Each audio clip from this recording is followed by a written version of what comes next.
All right, wish me luck on this. I'm trying to do this on my secondary YouTube channel. The censorship is so insane, and this involves so many hot words that you can only say so many hot words on YouTube before they just censor the video or just nuke the channel. So this is about the events that happened the other night, which I kind of feel like there's a shift in the narrative that's coming. The media tries to do as much as possible.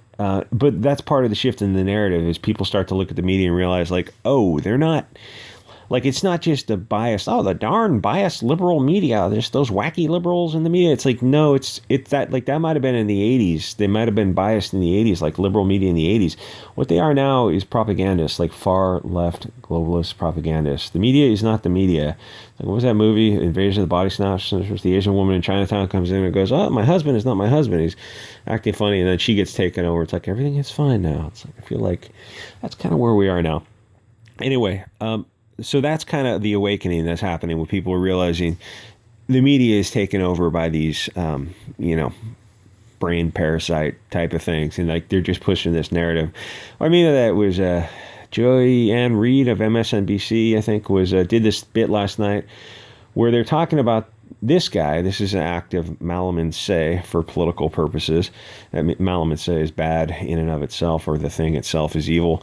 For political purposes, which is going to be an interesting federal charge if they stick with that, or if they just stick with like wasn't that the same as Waukesha? Oh no, Waukesha's totally different.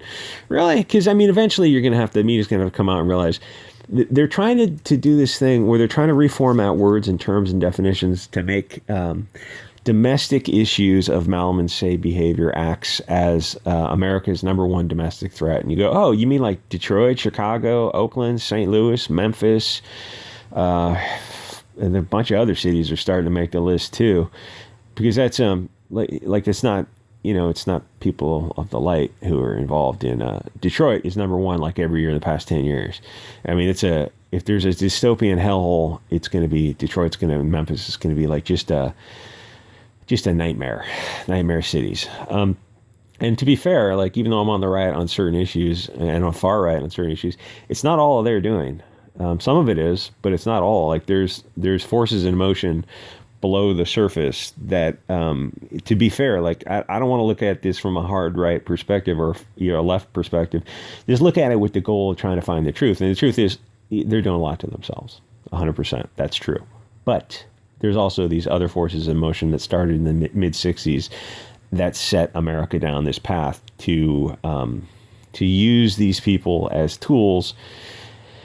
And there's more to it than that. That's probably as far as I can go on YouTube. That's what Odyssey and Bit Chute are for. Anyway, so Joy Reid is talking about this, and she's talking about they immediately go to the device itself, the hardware, which the Liberty device, which in this case I think was some kind of high capacity Glock, which New York, it's completely illegal.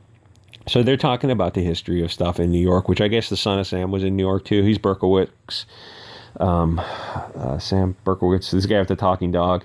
And she brings him up because the guy's fair skinned. I mean, he's not European, obviously. He's from the Middle East, Berkowitz, or wherever they came from.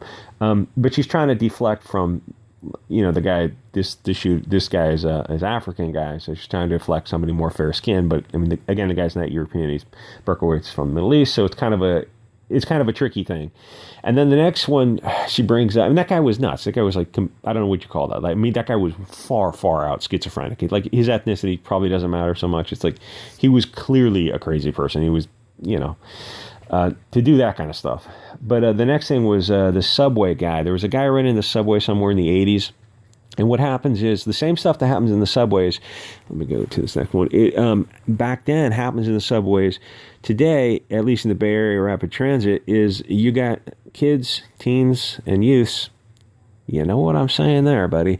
Who go down the subway and are just taking stuff from people left and right. And nowadays here's the thing nowadays is interesting is everyone at least is carrying a cell phone on them that minimum it's going to be good and it's going to be in working order. It's not like if you're taking cell phones from people, you're gambling that someone might have a super high dollar Samsung or Apple, like top line, over $1,000. And then you get somebody like me who's got, Samsung S5. It's like, you might be able to sell it online for $50, but so everyone in a city now is carrying this device on them. And yeah, some people password protect it and lock it and stuff like that. But you know, they're trying to sell it anyway. It's like you might be able to sell it. I don't know. Maybe you could sell it just for the battery or something.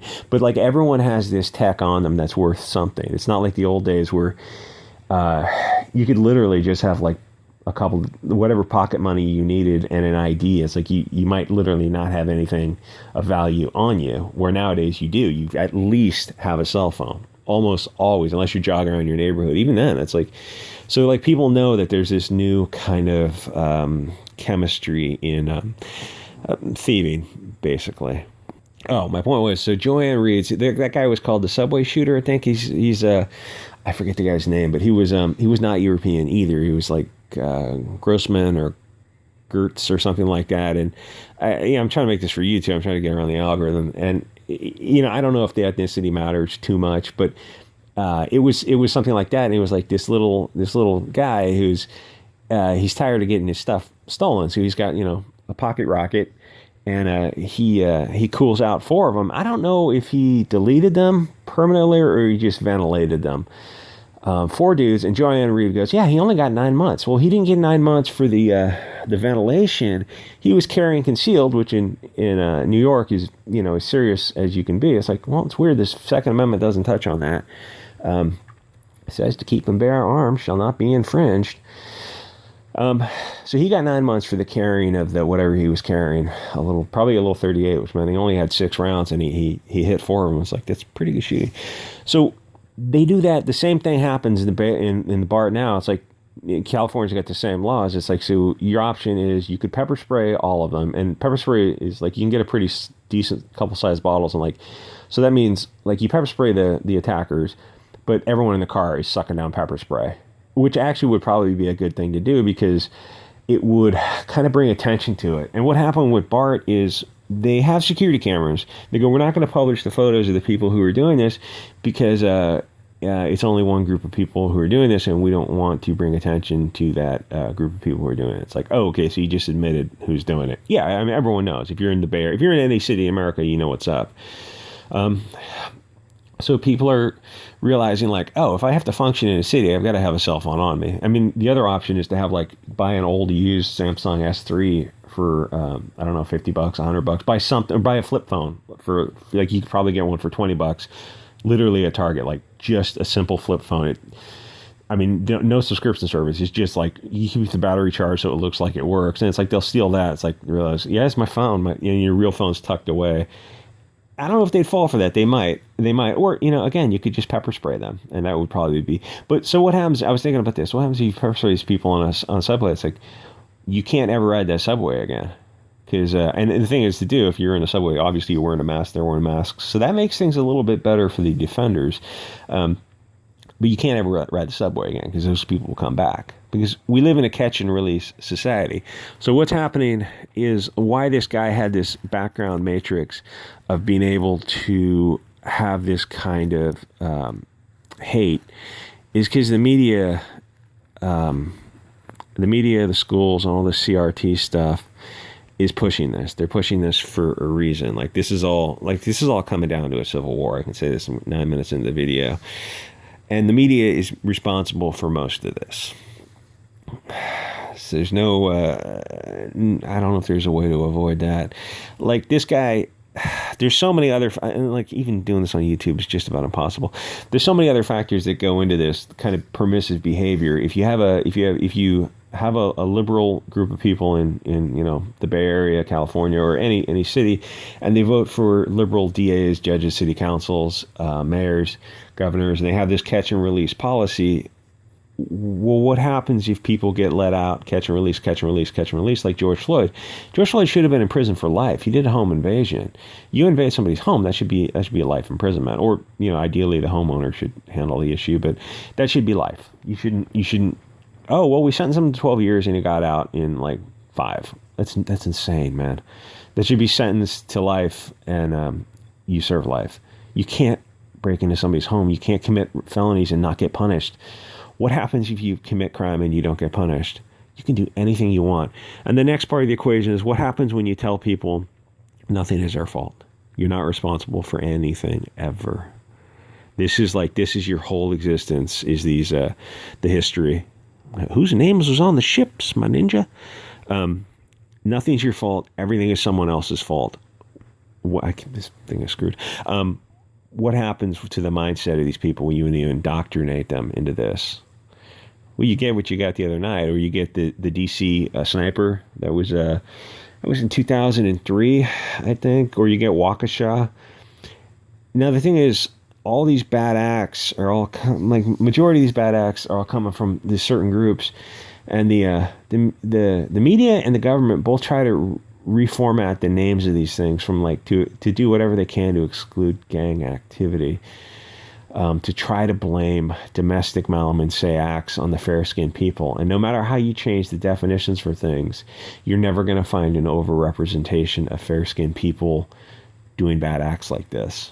Even when this was coming out, people were hoping to God it was, people on Twitter were hoping to God, please don't let it be black, please don't let it be black. And so it comes out oh yeah, it is. So this guy is so obvious. It's going to go down. The charge is going to be a federal terrorism charge. So it brings attention to it, but the media is going to deflect into liberty devices or mental health, and not that the guy's a terrorist because he's the wrong skin color. Anyway, that's the best I can do for YouTube. So like, comment, subscribe. Check out Odyssey and Bit Chute. That's where the real, and Telegram and support channel you can. Subscribe to our coffee's the easiest. And I will see you guys on the next episode.